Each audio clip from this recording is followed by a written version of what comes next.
Thanks for attending. If you haven't been to the SMUG meetings before, or the social media users group, we try to meet quarterly, and it started years ago as social media started coming up, and agencies said, well, what is this, and how do I do it, and what are the open records implications, and the records management implications, and the technology implications, and the legal implications, and so let's figure all of this out together. And it's since expanded from that, and now we don't just talk about social media. In fact, I'd say we kind of rarely talk about social media, and we talk about all things digital government. So thanks for coming to this one. The agenda for today is, so I will invite Jody Euchre up in a little bit to give an introduction, share some of the governor's vision, where we want to go as a state. I'll spend the next 45 minutes or so then going into more details. Maybe? I think we're good. Hold on. New batteries.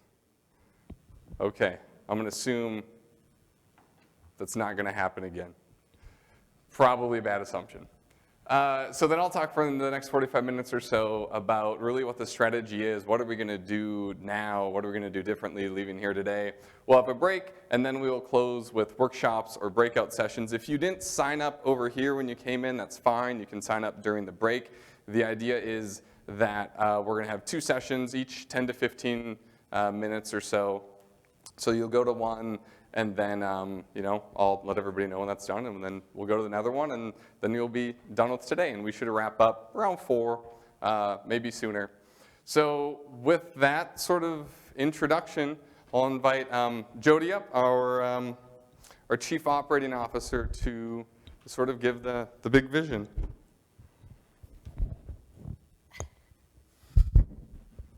I'm kind of a clean freak. Not really. Thank you.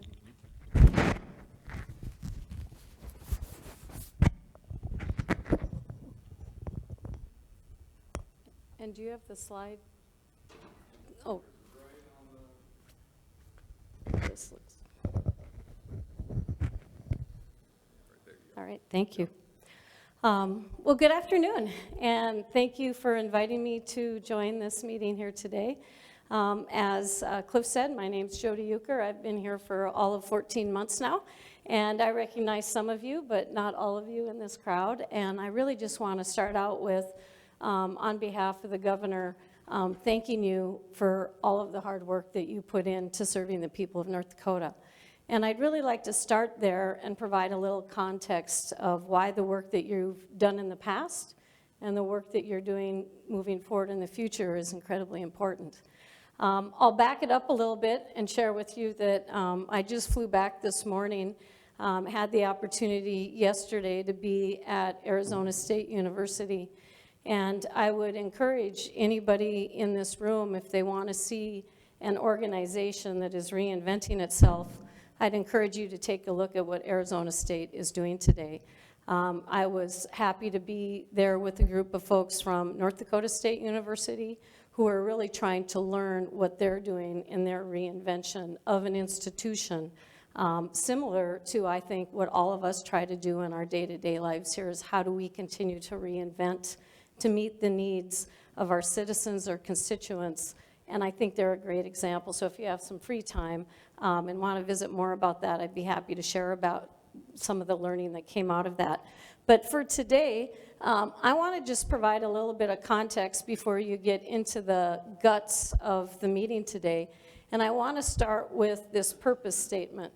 And the reason I want to start here is back in June, the governor and the cabinet leaders had an opportunity to spend about a day and a half together.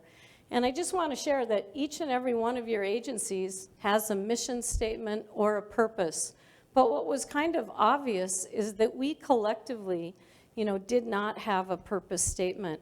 So we started that day really to talk about, in addition to all the core missions that each of you have in your agency, there's something a little bit bigger about what we are trying to do here in state government for the people in North Dakota.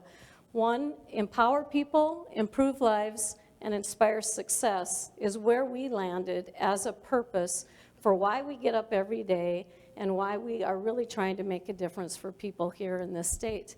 And I think it does encompass all of the unique missions that you have in your agency. Yesterday, when I was at ASU, President Crow talked about how the previous president really moved the organization into what he called an agency model. And they built a successful agency model. And what he has been trying to do for the last 10 years is to move into more of an enterprise model. And a lot of the work I think that you're going to be doing here is similar to what they've done. So although we can be hugely successful in our agencies, it's been really clear that some of the greatest value that we can provide to citizens is when we work collaboratively. Because although we see things in agencies, whether it's insurance or whether it's in Indian Affairs or whether it's in DHS or wherever you come from, our constituents, people like me that up until 14 months ago did not work for state government, do not think about things in those buckets.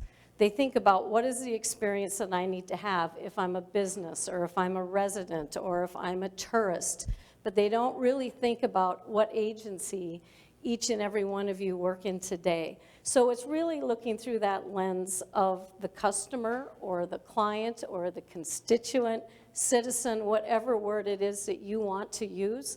And sometimes we also have internal clients that we need to think about, and what is that like? So I just kind of want to stay a little bit here on our purpose, and this is what gets me up every day to come to work here at the state of North Dakota. And I think, again, I hope that you look at the mission and purpose in your agency, and I hope that you can see how you would fit into this, our administration's focus. I'm not going to spend a lot of time on the 5 strategic initiatives that the governor has laid out. If you listen to the State of the State, towards the back end, this was where a lot of the focus was put. But I think what's important about each and every one of these strategic initiatives, they do require cross-cutting agencies to work together. We just finished the Main Street Summit, and out of curiosity, how many of you were at the Main Street Summit or have some awareness of it? Okay, a fair amount of folks here. There's a lot of different ways for people to connect into that initiative. And I think when you start digging a little deeper, I drove back here today with Lisa Cruz, who leads our Department of Financial Institutions, working largely with banks and credit unions. And that might not be an obvious connection to the Main Street Initiative, but when you work with banks in rural communities, there's a definite tie-in. They're a key part of that community. So that's just an example of how, again, we want to work and have an amplified and collective voice when we work with businesses, residents, tourists, et cetera, employees, because that really can be helpful to them. The other thing I just want to mention a little bit, instead of going through each and every one of these, is reinventing government. And I really believe that this is an example of how we can reinvent government by sharing some of our best practices that perhaps you're doing in one area but not another area, and amplifying the value. I think there's a lot of opportunity. As an example, we were recently rated #1 in quality of life by U.S. World and News Report, #4 overall. That's an amplification opportunity for everybody in this room that's on social media.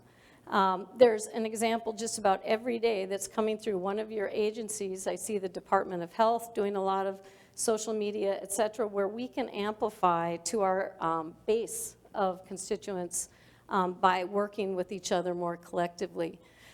In addition to reinventing government, what's going to occur here today is we look at the customer experience. You've heard the governor say, what is the experience that we're providing for people today? And the experience we're providing for people today is at least 160 front doors for people to walk through. Michelle Comer, in a meeting the other day when we were talking about experience, said, you know, it'd be nice if we had one main door that people could walk through into a vestibule and then select the doors they want to go to. But right now, when you try to connect with us, there's a lot of different doors, and you have to kind of know where you want to go.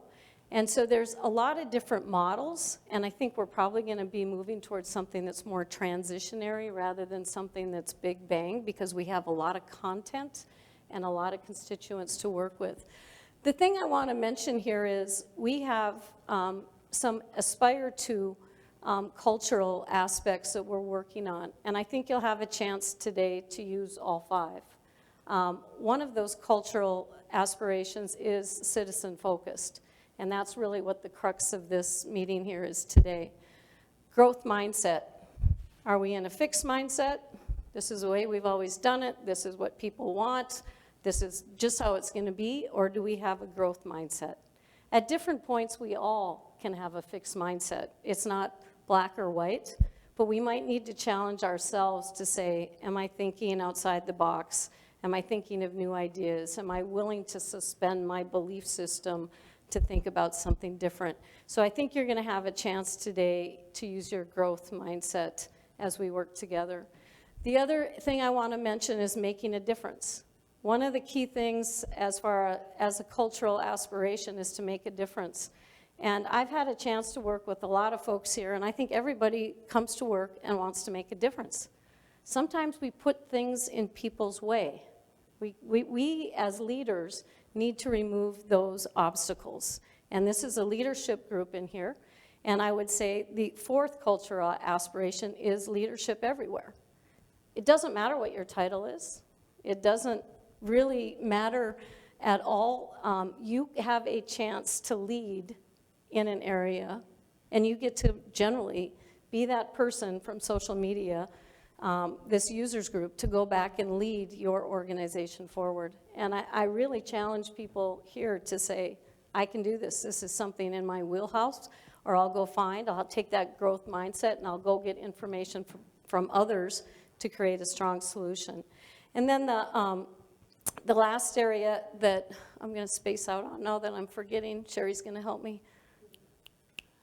Making a difference. Come on, somebody. This is what happens when you get up at 4 in the morning and you're my age. The last one I wanted to hit on had to do with working as one, as a cultural aspiration. I know you're doing workshops here, so you will have a chance to hear different points of view, but the real strength is if we can think outside of the box, out of our agency box, and say, how do we work as one to really deliver solutions? And I do mean solutions or services or information to our citizens. Today we have, I think, more than 160 websites. You've heard this from our governor. We've got a lot of different doors to get into state government and services that are critical for people. If this was just for fun, maybe it wouldn't matter that much, but there are critical services that you are delivering to the people of this state. And that's why we're here today, to say there's probably a better way for us collectively to do this than just individually. With that, I really just don't want to take a ton of your time. I do want to encourage you to have that growth mindset, to really think about the citizen as the primary customer, or the tourist, or the resident. Define that persona and what that journey map looks like for people when they're trying to connect with you or to make a difference in their own lives. Because when you really think about the opportunity in front of you, you can change the experience. This room, there's not somebody else out there that's going to tell you how to do it. This room and this group of people can figure out, I am certain, on how to create a different experience. Now, if you need some places to look, there are some states that are doing a fantastic job at this. And I think we're a bit behind, quite frankly, but we have this opportunity not just to catch up, but to move ahead. If you want to go look at some different websites, there are states like Michigan that have created a front door for about 4 of their constituency groups. There are states like Utah that have done good work in this area. Arizona is doing a lot of work in this area. I'm sure the IT and the PIO professionals that are here, you know what's out there. But part of how we get better is to look at what best practices exist. We don't have to create everything from scratch. When I worked at Great Plains and we were a 100 best company to work for, one of the things that we did is we honorably adopted practices that other companies had. We didn't have to go create the wheel. Sometimes we modified them to meet our own situation, but largely, there's a lot of thinking that you guys can create, but there's also a lot of thinking that's out there that you can just adopt. And there's no higher compliment to other folks than to adopt the work that they've already done before you. So again, I would just encourage you to have an open mind, and really, I think there's a huge opportunity for us as a state to really create the benchmark for what citizen engagement can look like. And I think we have all the knowledge in this room to do that, and I think we have resources available. But what it will require is for you to collaborate. And that is usually the thing that either makes us move forward or prevents us and keeps us back, is a willingness to collaborate and really listen. So I'd encourage you to have a great meeting here today. It seems like Cliff and Kelly and others have really put together a very thoughtful workshop, but don't let it end here. There's no reason you can't collaborate outside of a structured meeting. We've recently started having cabinet leaders in special interest groups get together. We have one on business and employees, and that is being self-driven by the cabinet leaders. It's not getting pulled together by the governor's office. There is no reason coming out of a meeting like this, those people that perhaps have a common customer could not get together and say, what's the best way for us to move this forward? Don't create limits for yourself. Find those opportunities to organically move things ahead for the people of North Dakota. With that, I just want to say thanks, and appreciate you, Cliff, inviting our office to join.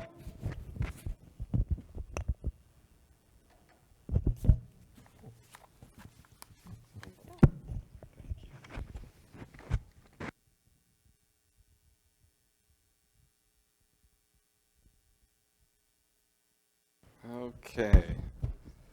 Thanks, Jody. That was great. As I think about that introduction and the rest of this presentation, it's kind of like peeling an onion, right? We start out with a really high-level vision and how might we, and then I'm going to talk a little bit more about mission statement, guiding principles, and then the real strategy of what are we going to do, what are our tactics, and where do we go from today. So let me set a timer so I don't go, crazy overboard. If you've been at a SMUG meeting, you might know I have a problem with that. I talk too much, and I don't stop talking. So the citizen experience strategy. If I were to, thinking about what Jody said, some of the stuff that we've worked on over the past couple of years in the SMUG, and the governor's state of the state, I might summarize that as saying there's a challenge. And so I have it written as the governor's challenge, but it's not necessarily. I think it's one that we oftentimes place on ourselves, or that the citizens place on us. How do we provide a consistent end-to-end experience across all channels and departments? So if we take that challenge and we flip it a little bit, we could say that becomes our mission. That becomes the mission of the citizen experience strategy, to provide a consistent end-to-end experience across all channels and departments. So let me unpack that for a second, because consistent can mean a lot of things, and a lot of people tend to go straight to branding. Well, that's certainly part of it. Think of consistent as any aspect of an experience that a customer or citizen has to go through. So if I can access one service on my mobile phone because the application or the website or whatever works well, but I can't access the other one on it, that's inconsistent. If we survey feedback on one, we don't ask for feedback on the other one, that's inconsistent.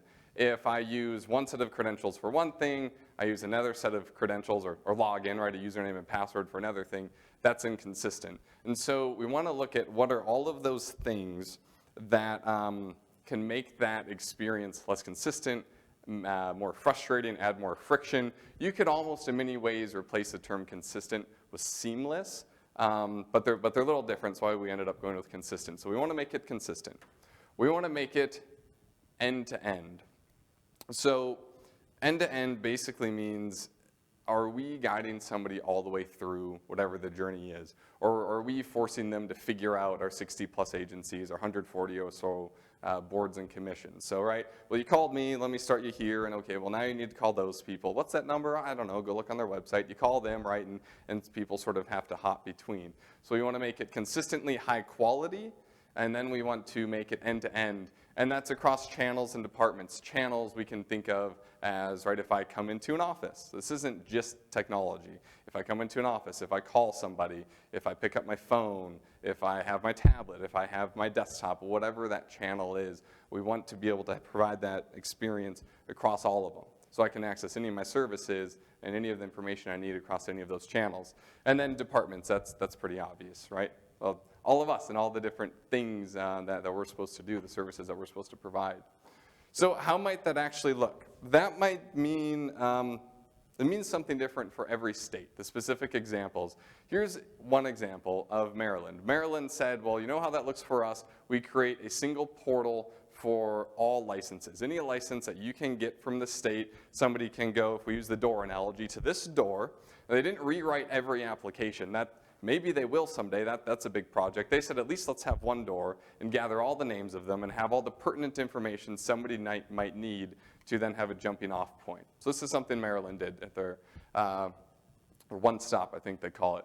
Here's an example of Georgia. Georgia put together a state service catalog. So I can have any device I need, and I could go to georgia.gov, or forget that, maybe I just go on a search engine and type in whatever service I want, and I know that all the pertinent information that I need for any service from state governments here. The basic stuff you need to know, affiliated agencies, associated services, and it would have associated permits or licenses or forms if that was applicable. It might look like this.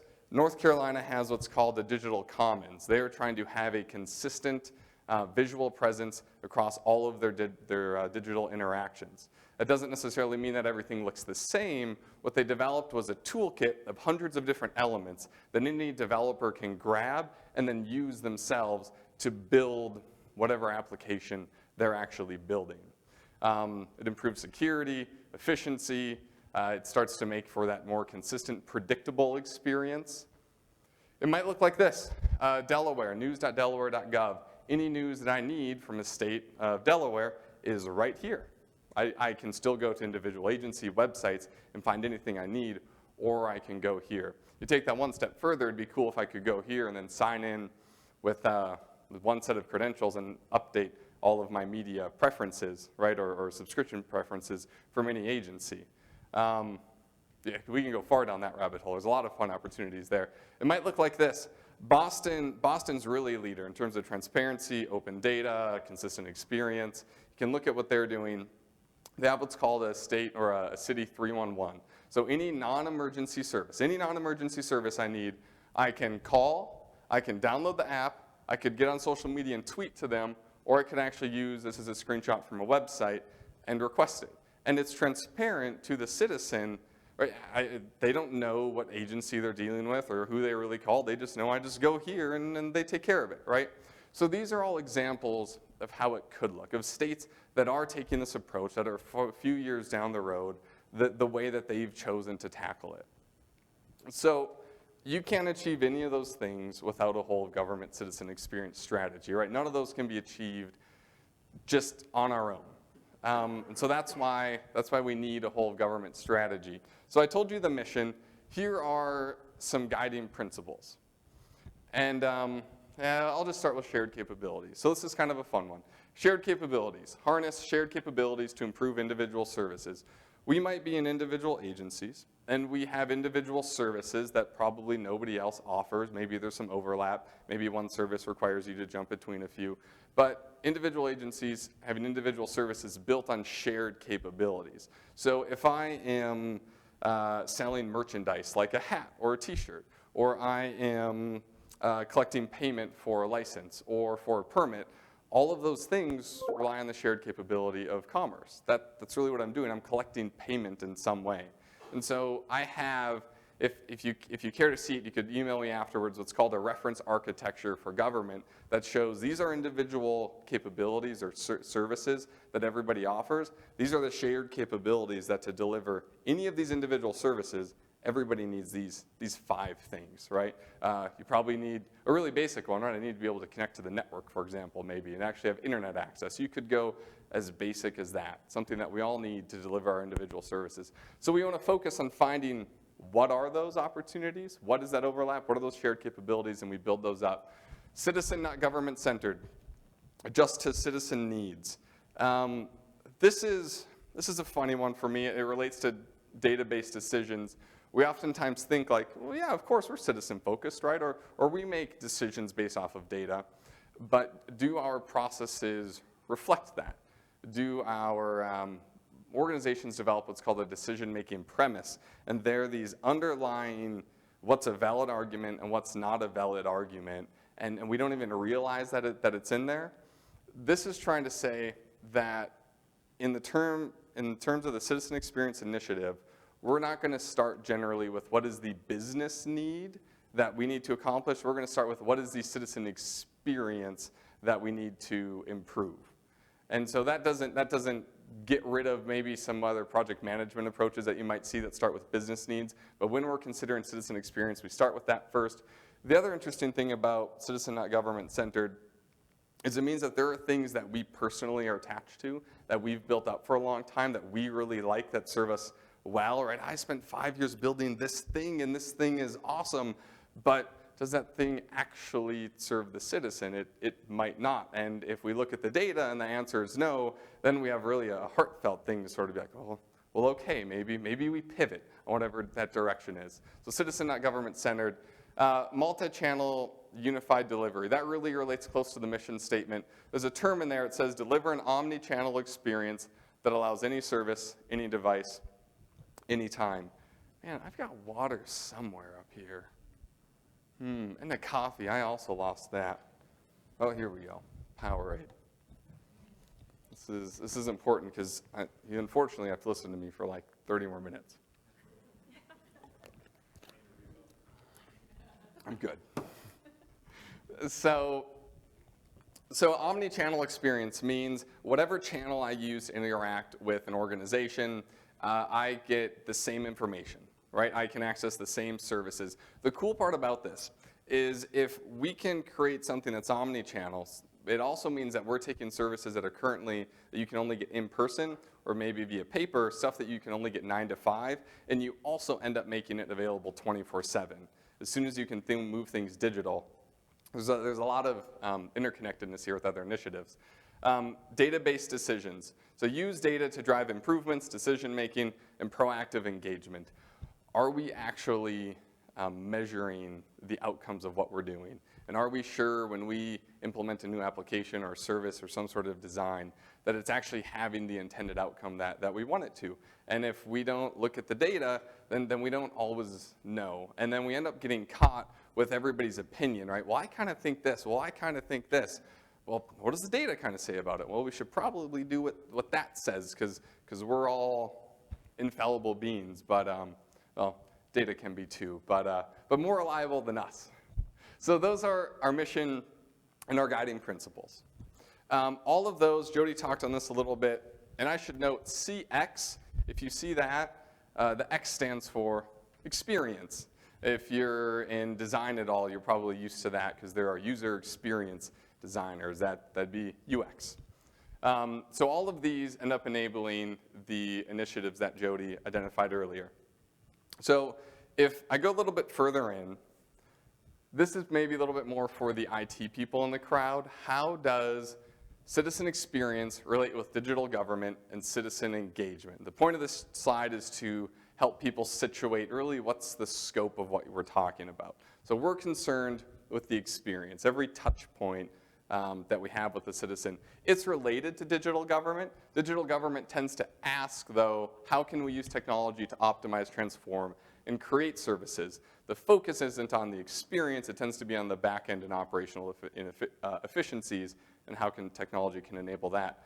But they are related because if you're going to have a well-thought-out citizen experience strategy and make data-based decisions, you probably need the digital government back end to actually provide and analyze that data and tie the systems together.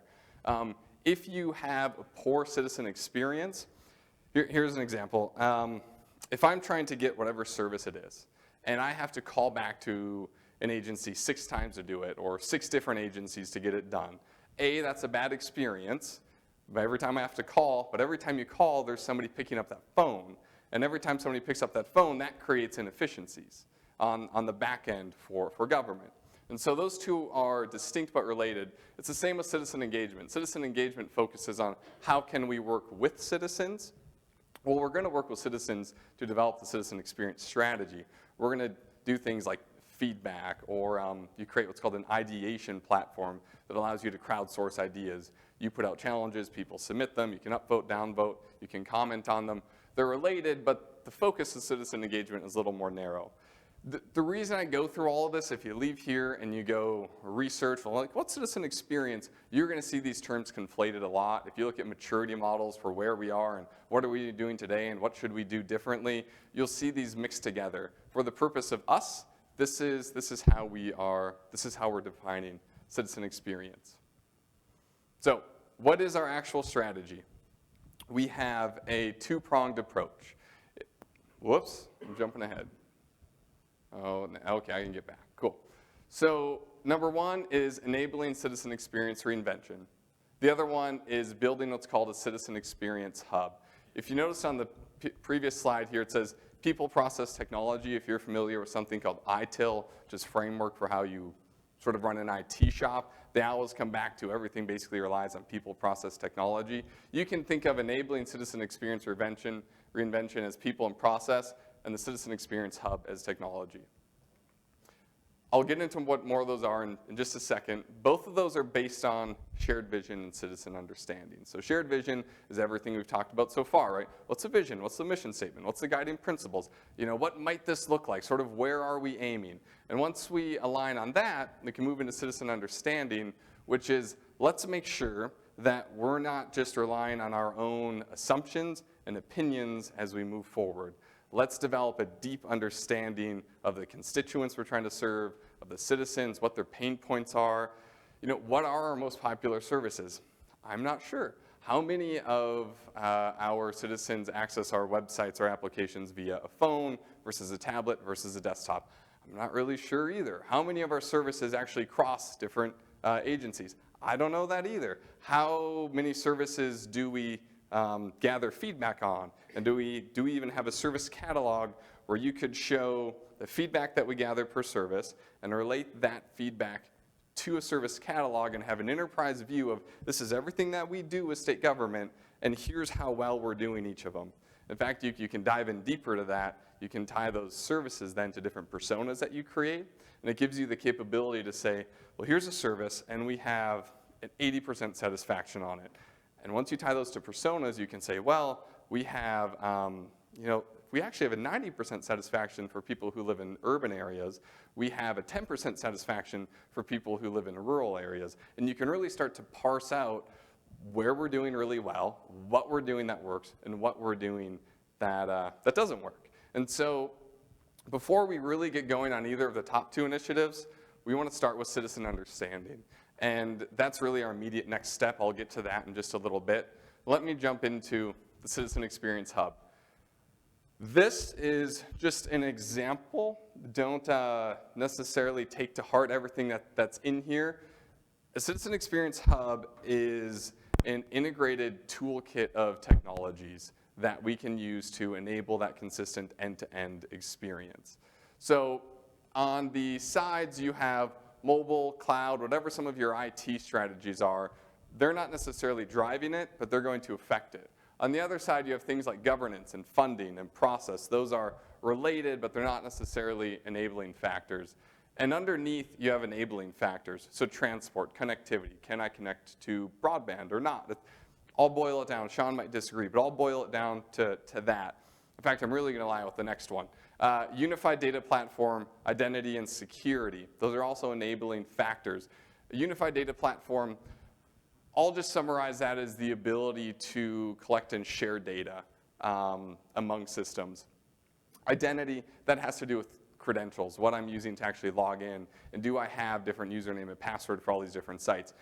Having a different username and password is only a very small part of it. It's, oh, bummer, I've got to remember something different. There are a lot of other implications to having different identities. We'll jump into that in a second. So these are all enabling factors that allow you to build the Citizen Experience Hub. This is a multi-year process. We don't just throw everything out that we have now. We don't just replace a whole bunch of individual solutions. We slowly over time say, so what are the shared capabilities that we have? What makes sense to try to build out in a Citizen Experience Hub? And what doesn't? And we're going to eventually make those decisions. What do we fit in here? What's in there today? What do we want to put in there in the future? Let me give you some examples of how it might work and why this is all together, why it being connected makes sense. So let's say you have, in fact, we have one now, right? A state website platform. You have some sort of platform for building websites. So now you need to build a state portal. Well, you probably don't start from scratch. You take your platform, you use that to build your portal. You now have a state portal, probably in a manner that's more efficient, more cost-effective, more secure. You know it works on mobile and aligns with other strategies. So you have a website platform, you build your portal on it. Now that portal is going to be connected to other technologies in here. It's probably connected to whatever your identity solution is. So if I'm a citizen and I have some requests that I put into the government 2 weeks ago, and I want to check on it. How about I just go to nd.gov, I go to the portal, and I log in using the same login I use anywhere, and that request that I submitted to a different agency a week or two ago, I can view the status of it because my identity is tied together on those two systems. And I see, oh man, that request is sitting in pending status. How should I take care of that? You don't have to hunt down the agency. You might have a live chat feature on the website. So I just start chatting with somebody. I don't really know who or what agency they're in. I just start chatting with them with, hey, I've got this request. What's going on? If that person back in the call center is using a customer relationship management system or CRM that's tied into your identity because you logged into the portal with that identity, you don't have to repeat information to them. They already know, as soon as I open up that live chat, who they're talking to, what other incidents I've submitted. They can go ahead and find out the status of that service request for me. And it goes on and on. They could, as soon as you start tying these things together, they might even be able to say, hey, looks like, I'll sum it up this way. You go to Amazon, right?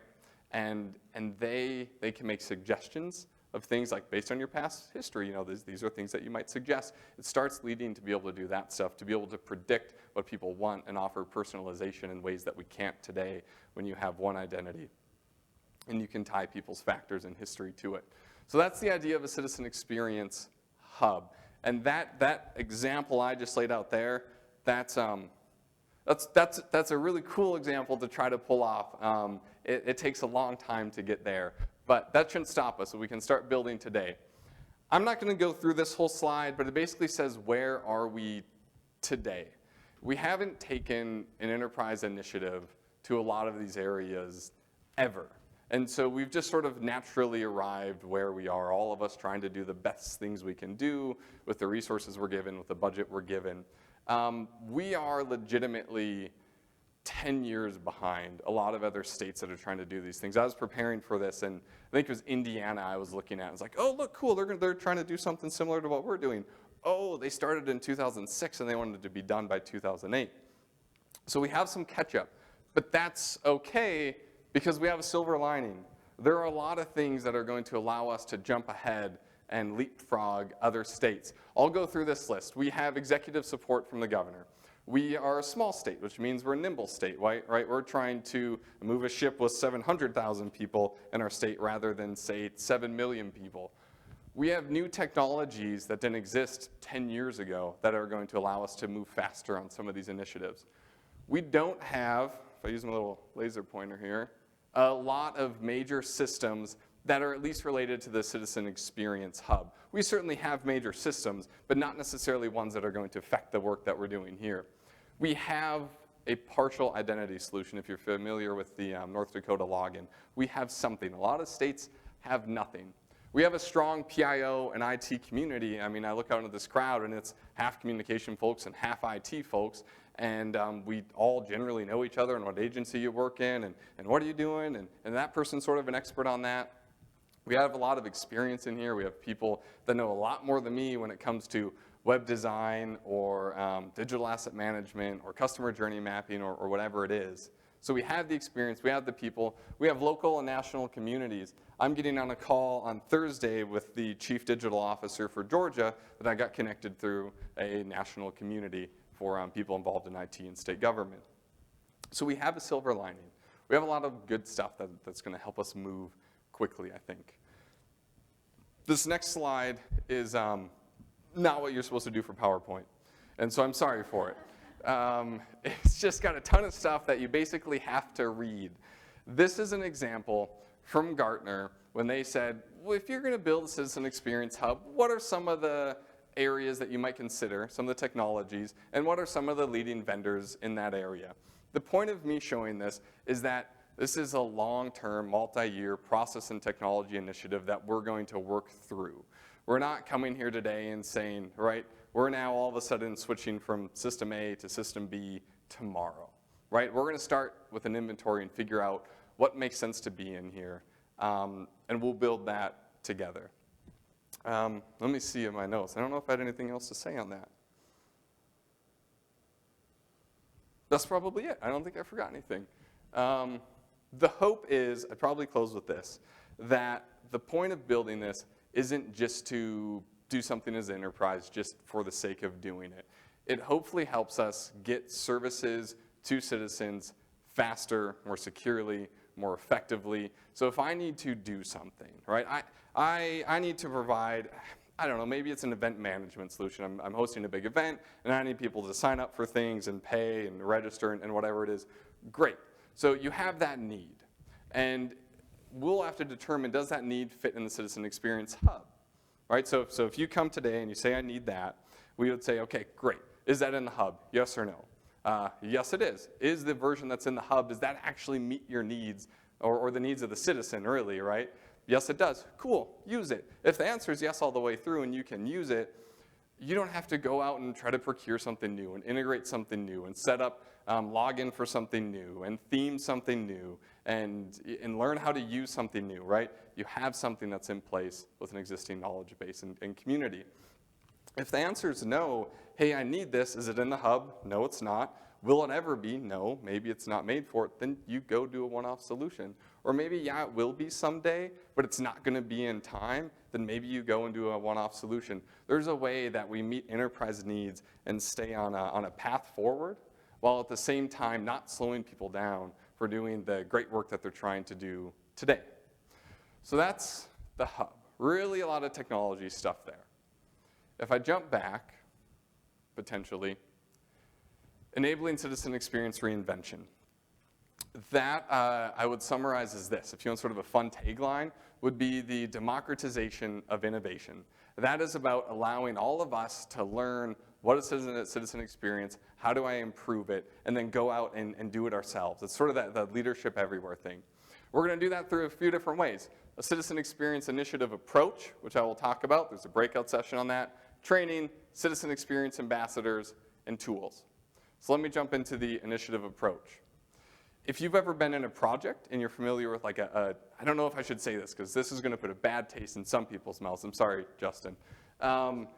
You might be used to what's called a project charter or a business case. We looked at Project Management Institute methods. We looked at what Gartner recommends. We looked at Lean Six Sigma, if you're familiar with them, for process improvement. We looked at how continuous improvement methods work. And we sort of came up with this hybrid that says, is there a helpful template that's not just bureaucracy, that's not just another tool that, crap, I got to fill out this form and this is going to make stuff take longer and cost more and it's not going to add any more value. How can we make something that adds value, that makes sure that our processes and our mindset actually put people first? And this is it. And I have a whole stack. This will be posted online, but I'll do this so I don't forget. I'll set them down over here. And they're even in color because for an IT person, I couldn't figure out how to not print them in color.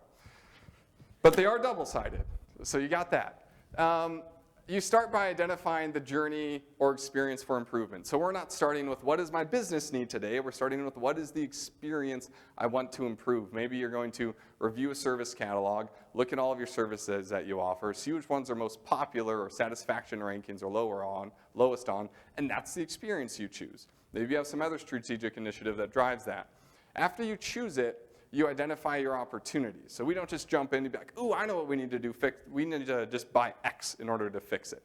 Nope. You stop for a second and you look at your feedback. You probably map out the customer journey, and you actually figure out where is the pain point. So that way, we're implementing solutions that actually move things forward, not just for the sake of doing something. After that, you probably have enough information to prioritize. You're going to add a little bit more meat to the bones, like what do I think are the resource commitments or the funding or the timeline, and then whoever it is in your sort of sphere of influence, you're going to, that's a Stephen Covey phrase if you've never heard it, you're going to prioritize this so this doesn't just become another initiative that we're doing. Prioritizing it makes sure you have executive buy-in, you've got the support you need for the funding, the people you need. You're going to plan it out. So you'll define your objectives. So what specifically am I trying to do? How do I measure that? What are our goals? You're going to add some more detail. You're going to implement your solution. That's going to look really different for everybody, depending upon what you're implementing. That might take you 2 weeks. It might take you 3 months. Then you're going to measure success. You're going to go back and look at the opportunities that you identified, and you're going to look at new data to see, did we actually improve those? Did we actually address those? And the really fun part for me about this is that it is iterative. You don't try to do stuff in a big bang approach. Like, I want to solve absolutely everything about this experience, and then you spend 3 years trying to do it before you actually do anything, then you have this big bang approach. Because that just doesn't, it never goes well. Maybe sometimes, not often. And so it's iterative. You might identify the experience and 20 opportunities. You choose one opportunity, you run that through, you improve it. And then you go back, you choose a second opportunity, and you improve it. And each time, you're not starting over from scratch with the template. You've already identified the experience and the journeys and your objectives, and you probably reuse all of that. My hope is that this allows us to do stuff more efficiently, more effectively. That, like I said, it isn't just another form that we have to fill out. So that is the Citizen Experience Initiative approach. That will be, you can grab a copy here, it will be posted online. We're going to have future training on it, which leads into this next slide, Citizen Experience Ambassadors Training and Tools. So if you're sitting in here and you think, this is cool, or maybe if you're thinking, like, maybe this isn't so cool, but you want to be involved more, it's something you care about, you're passionate about, or you have some expertise in, then you can volunteer to be what's called a Citizen Experience Ambassador. So we're sort of launching that program today. So it's people who say, I want to be involved. If you've ever been on I don't know if I want to make this comparison, but if you've ever been on a board for something, the sort of commitment is, I'm getting laughs, is an expectation to show up for a few more conversations, a few more meetings about something, and then to probably have some to-dos from that, right? To go back and be like, okay, well, I'm going to research this, and then I'm going to bring it back to the group. So we have the social media users group. We don't meet that often, and oftentimes it's, we sit down and we listen to me present or a vendor come in and present about whatever it is. This is sort of that next level.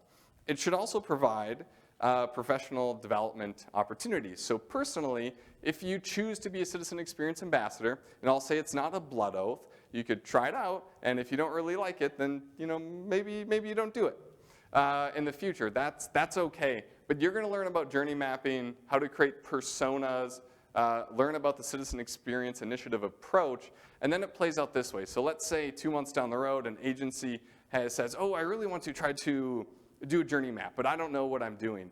Any of the Citizen Experience Ambassadors can go over to the agency and help them out on it.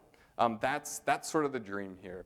And then we're going to work to develop tools, so templates for journey mapping, for creating personas. VOC stands for Voice of Customer. So survey tools and ideation tools. How are we collecting feedback? How are we eliciting ideas to make sure that we can do that as an enterprise?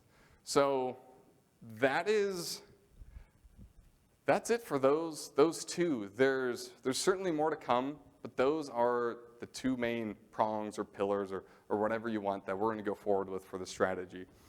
There are probably, and I never said this, you all have a piece of paper in front of you and a pen. Write questions down on it. I should have said that earlier. So if you have questions or ideas or whatever it is, write them down, because I know I haven't actually paused to ask anybody for questions. And so my thought was you write them down there and you hold on to them. And then at the end, just drop them off up here and we can take a look, and that's going to help provide feedback to figure out what are people thinking. Liz. Hey, great call. I love it, Liz. So future considerations or further, funding, prioritization, governance, standards, architecture, resources. We need to think through all of it because there's certainly implications, but none of that stops us. So from a funding perspective, that might mean, to use Maryland for another example, they chose to go through all of their applications and get a single identity for everybody. That cost them $50 million. I don't know, maybe somebody has that money just sitting around, but probably not. But there are other things that don't really cost anything, or they cost a little bit up front, and then they give you vast amounts of savings and efficiencies on the back end. And so we'll have to be wise about that, right? Knowing what things we want to do, what things we can feasibly do now with our resources and our funding. That's good. And one other quick question, you were talking primarily cabinet agencies, right? Because executive branch agencies are funded separately. My hope is, without trying to get into standards and have to, things like that we're talking to everybody.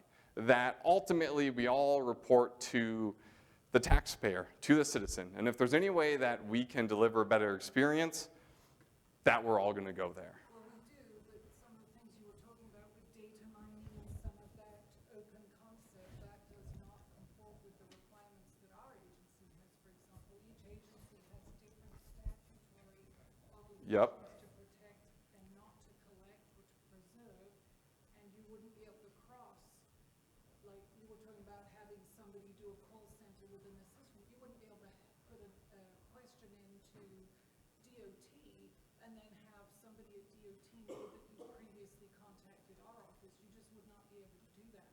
The privacy concerns and the data mining concerns there are, certainly from our agency's perspective, you would not be able to have that broad access to information about people who have previously had services fulfilled by our agency.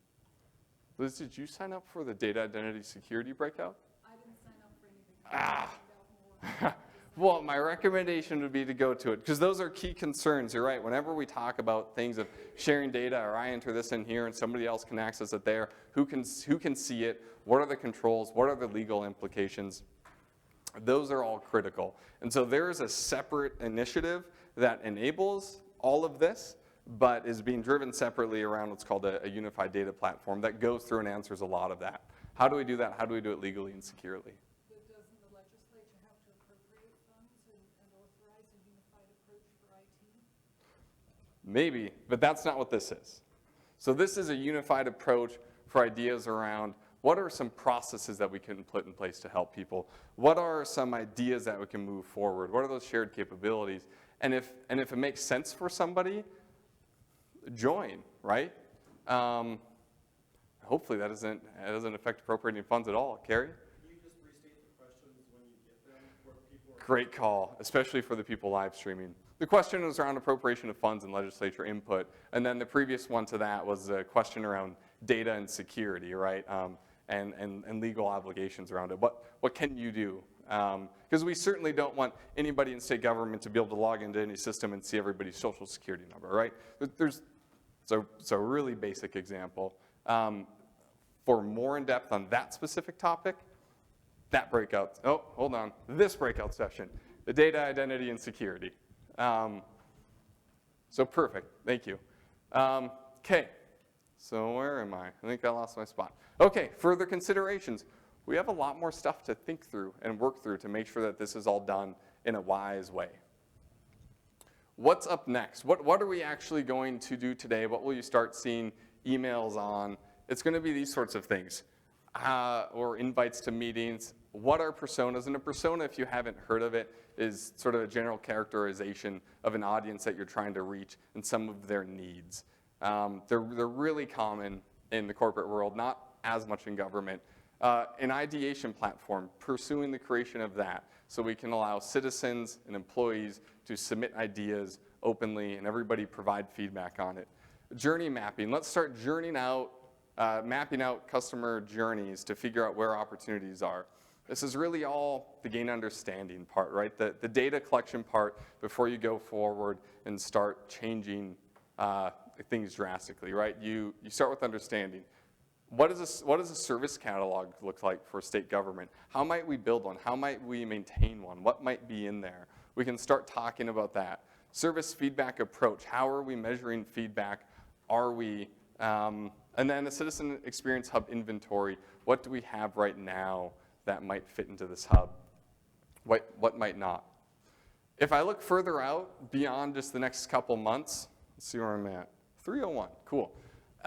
Looking ahead, so this is where we are, right? We're going to gain understanding. We're going to pull together the citizen experience ambassadors. Please volunteer for that if it's something that you want to do.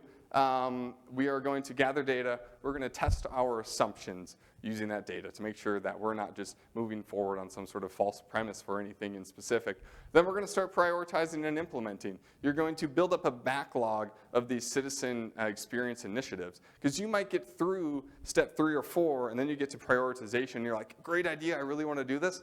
It's not our top priority right now. You table it, you come back to it later. So we're going to start building up a backlog. We're going to expand training. And then finally, you move into something new. You move into growing new, implementing new capabilities and growing. You start on second iterations of whatever experience you've identified. One thing I want to make clear, actually I'll do that right here. And there we go. What does this mean for me? What do I do differently today? And these are the things I could think of. Consider becoming a citizen experience ambassador. Just shoot me an email and we can talk about what is it, what does it mean, are you interested? Try running an effort through the Citizen Experience Initiative approach. Just give it a shot and see if it adds value. I'm taking an iterative approach to that as well, right? We will modify it. If there's something in there that people go, this just doesn't make sense, or, oh, you're really missing this and I could really use this step, sweet, let's adjust it. So try running stuff through it. Participate in the conversation. There is a Yammer group set up for I know a lot of people are already on here. You can ask me for more details on that if you want. You can think of that as a discussion board where people can post ideas. There's actually a lot of good activity on there. And then we need to rename the SMUG. We need a new name for this group.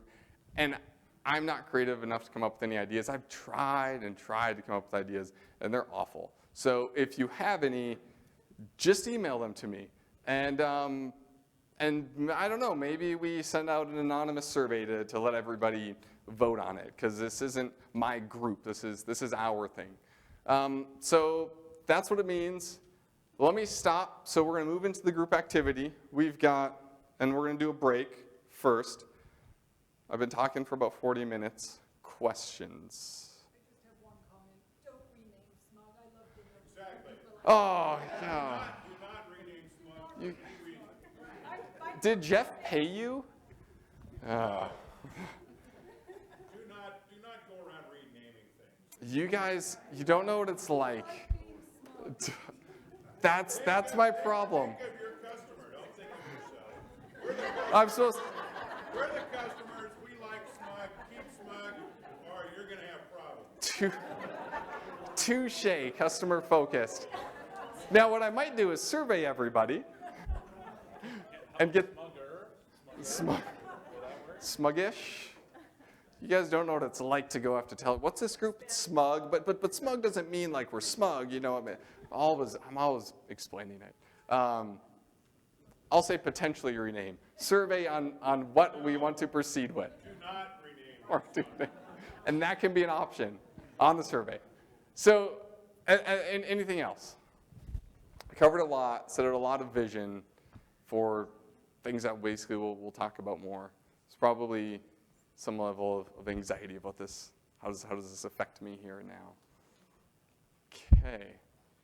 I don't know if people are laughing at me. Like, I see laughs and I'm like, do I Okay. Yes. So let's do a break for about 10 minutes. Then we're going to come on back and do this. If you didn't sign up for a session, please go do so. We're going to do 2 of them, and we just don't want one of them to have like 40 people and the other one to have 0, because then that person would feel really bad. And I'd feel bad because I asked them to come here and do something. I have the easels set up around. It's hard to read, but the easels say what the sessions are. Your first task when you come back and show up to the breakout session that you're going to go to first is to organize the tables so you can actually have a breakout session. And so you are empowered to do that, and thanks.